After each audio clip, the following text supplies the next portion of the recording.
Assalamualaikum warahmatullahi wabarakatuh. Jumpa lagi di channel Kirim Harapan.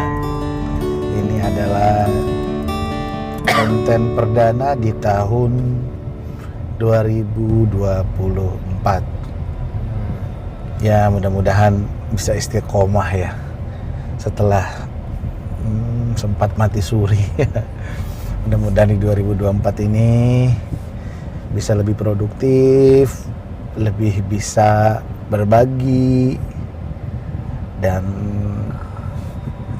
mudah-mudahan apa yang belum terwujud di tahun 2024 ini bisa segera terwujud.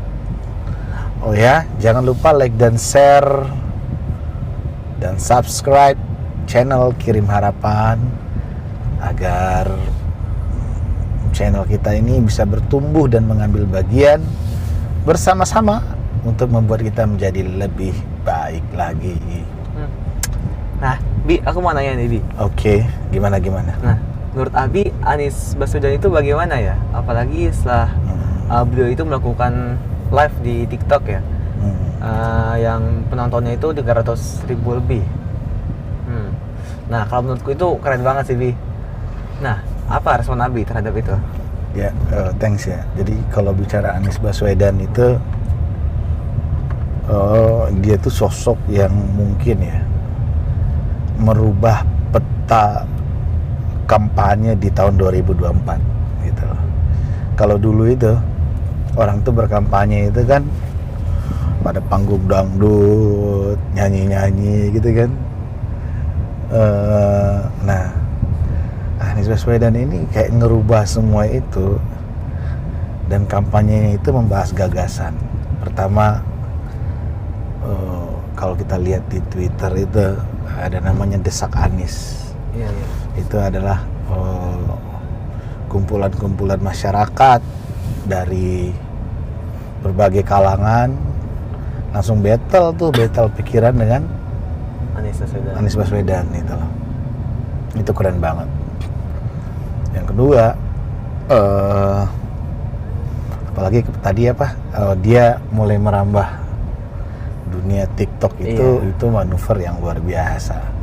Itu dia itu kayak dituntun nama Allah gitu loh. Artinya gini, Anies Baswedan itu kan ibaratnya dari 3 paslon ini paslon yang paling sedikit budgetnya. Jadi kalau ibaratnya gini, kalau paslon lain tuh ada yang 10, ada yang 9. Nah, Anies Baswedan ini 2 ya. Jadi budgetnya itu terbatas. Tapi karena ini orang berpolitik secara gagasan, selalu ada saja gitu loh. Ada saja yang baru yang bisa diproduksi. Kalau menurut informasi yang kita baca bersama, sebenarnya live TikTok itu tuh tidak disengaja. Dia bilang gitu kan di salah satu di salah satu platform gitu kan, nggak sengaja gitu loh, tapi ternyata meledak loh. Berapa tadi? 300.000. 300.000, dan itu luar biasa. Anda bayangin ya, 300.000 itu kayak ngomong dalam satu stadion, dan dia ngomong satu hal yang mungkin terlihat santai, tapi itu menjadi sebuah nilai di kalangan anak-anak remaja, dan itu keren banget. Nah, tapi gini, kalau bicara Anies Baswedan ini, kalau menurut Abi nih, hal yang terasa bagi Abi tentang Pak Anies ini adalah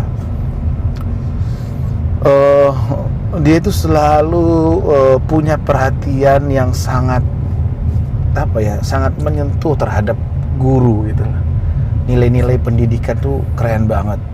Banyak sih kalimat-kalimatnya yang Abi rasa sangat sering Abi ingat, bahkan kadang-kadang Abi suka pakai juga di forum-forum. Dia bilang gini, guru itu adalah orang yang paling dahulu melihat masa depan Indonesia melalui ruang kelas. Itu keren banget, ya kan? Yeah. Jadi seperti apa masa depan Indonesia di masa depan, seperti apa Indonesia di masa depan, itu terlihat dari ruang kelas hari ini.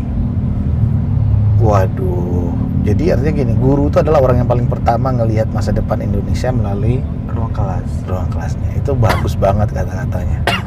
Nah, tadi juga dia live ya di TikTok. Lihatnya tadi sih. Dia ngomong gini, ada seorang guru PAUD. Dia minta dimotivasiin oleh Pak Anies. Terus Pak Anies bilang gini, guru PAUD itu adalah sidik jari pertama yang akan membentuk kehidupan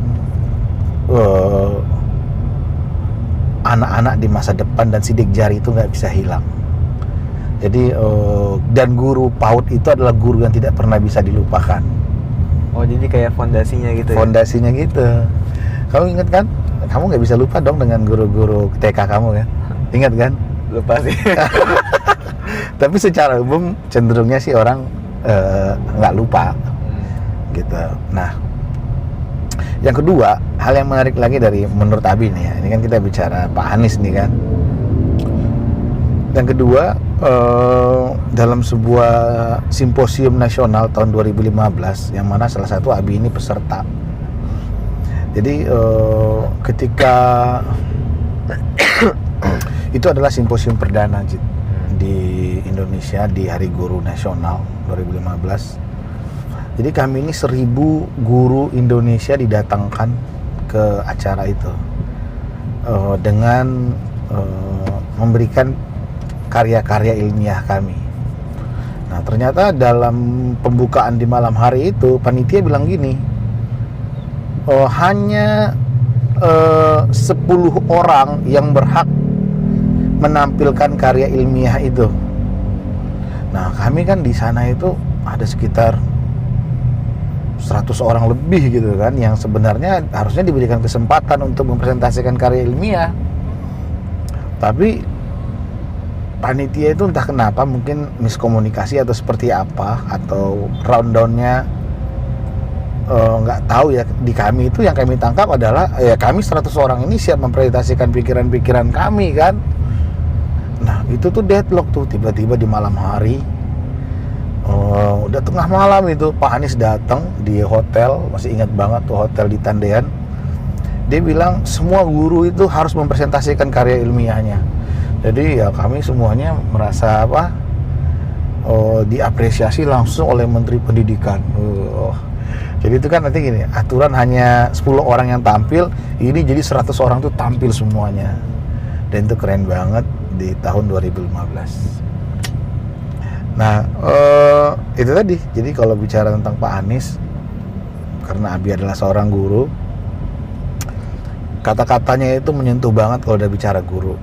Yang kedua, kalau dia bicara tentang bagaimana manuvernya, kemana tadi? Apa namanya, live apa tadi? TikTok iya. Itu, wah itu udah bimbingan dari langit udah itu. Dia tuh kayak dituntun, nggak kebayang gitu kan. Harusnya kan yang sering-sering live TikTok itu pertama kali itu paslon 3 namanya Ganjar Pranowo, ya kan. Iya. Tapi entah kenapa tiba-tiba Pak Anies ini sekali tampil langsung meledak gitu kan. Waduh, keren banget itu. Itu sih kalau bicara Pak Anies sih keren lah, mudah-mudahan lah. Selanjutnya nih, kalau menurut aku nih Bi,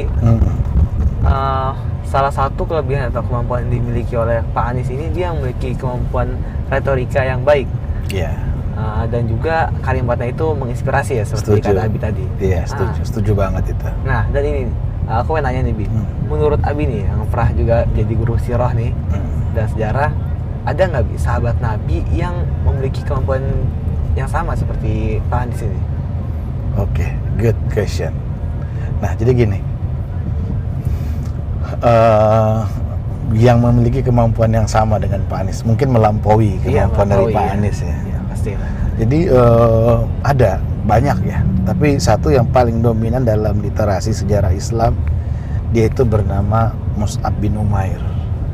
Nah, Mus'ab bin Umair ini adalah seorang pemuda yang menjadi duta pertama umat Islam. Kamu bisa bayangin ya. Diplomat pertama umat Islam itu namanya Mus'ab bin Umair. Nah, kelebihan Mus'ab bin Umair ini selain tampan, dia juga mempunyai kosakata yang sangat luar biasa dan kata-katanya itu kayak bernyawa, hidup gitu loh. Kata-katanya itu hidup, mungkin karena buah dari keikhlasannya, mungkin karena luasnya ilmu pengetahuan, dan juga karena dia terlalu sering, mungkin karena dia juga sering berzikir kepada Allah. Jadi kata-katanya itu bisa membuat penduduk Madinah itu bisa menerima Islam dengan mudah tanpa ada pertumpahan darah. Itu Mus'ab bin Umair. Yang kedua, pesona ketampanannya itu luar biasa. Kamu kalau bayangin tuh, Mus'ab bin Umair itu kalau dia pakai minyak wangi di sini tuh, beberapa ratus meter di depan sana tuh, di zaman jahiliyahnya dia sebelum masuk Islam, itu udah kecium wanginya. Makanya wanita-wanita Makkah itu dulu kalau Mus'ab mau datang tuh mereka udah bisa mengidentifikasi melalui bau minyak wanginya. Dan ketika mereka melihat Mus'ab itu luar biasa. Ya samalah kayak anak-anak sekarang kalau ngelihat siapa sih yang paling ganteng gitu kan, artis Korea. Nah seperti itulah wanita-wanita Mekah itu dulu melihat Mus'ab bin Umair. Nah tapi setelah dia masuk Islam, dia itu meninggalkan semua aksesoris dunia itu, Jit. Dia meninggalkan semuanya. Tapi satu yang tetap melekat dalam dirinya adalah kemampuan retorika dan tutur katanya. Nah itulah yang dia persembahkan di jalan Allah.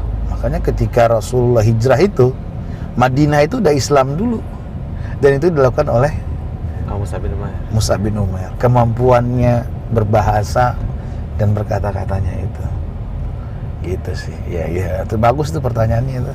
Oke. Nah, terakhir ini Bi. Oke. Menurut Abi, apakah Anies Baswedan ini memiliki peluang untuk menjadi presiden di tahun 2024 ini? Wah besar sih, kalau Abi sih optimis ya. Jadi ya kalau optimis ya besar sih peluangnya. Karena gini, gimana ya ngomongnya ya? Kenapa ya bisa dibilang besar peluangnya? Sekarang masyarakat Indonesia itu nggak bisa loh dibayar dengan sembako gitu, nggak bisa. Artinya mereka akan terima sembako, bansos itu, tapi pikiran rakyat Indonesia ini udah merdeka. Ditambah lagi dengan hampir semua orang Indonesia ini pegang handphone loh, ya nggak sih? Ya, secara nggak langsung mereka itu terdidik dengan informasi-informasi yang berseliweran di grup WhatsApp mereka gitu. Artinya optimis banget, lolos lah paling nggak. Jadi kalau bicara presiden ini, Jit, jadi kalau seandainya 50% plus 1 dan hampir di 19 kota pasangan salah satu paslon itu di atas berapa persen gitu kan, dan dia bisa satu putaran. Tapi kalau melihat data dari pengamat itu survei, jadi nggak mungkin lah terjadi satu putaran. Jadi gini jawabannya, Anies Baswedan insya Allah lolos putaran 2. Lolos putaran artinya akan ada pemilu selanjutnya yang akan dilakukan, yang akan bertarung antara paslon entah siapa versus Anies Baswedan. Nah di situ Anies Baswedan mudah-mudahan bisa menang. Ditambah lagi memang katanya ada sekitar hampir ya 52% atau 56% itu pemilu sekarang itu dipilih oleh kaum muda. Jadi anak-anak muda kan, kamu bisa bayangin kan? Ya anak-anak muda itu kan mereka itu adalah jiwa-jiwa yang bebas gitu loh. Oke lah mereka dan semuanya permasalahan hidup mereka, tapi pikiran mereka itu pasti bebas. Jadi ada satu kalimat yang menarik nih, Jit, yang perlu kamu tahu juga. Namanya itu dia seorang ini apa namanya Eb Saiful Fattah ya kalau nggak salah ya.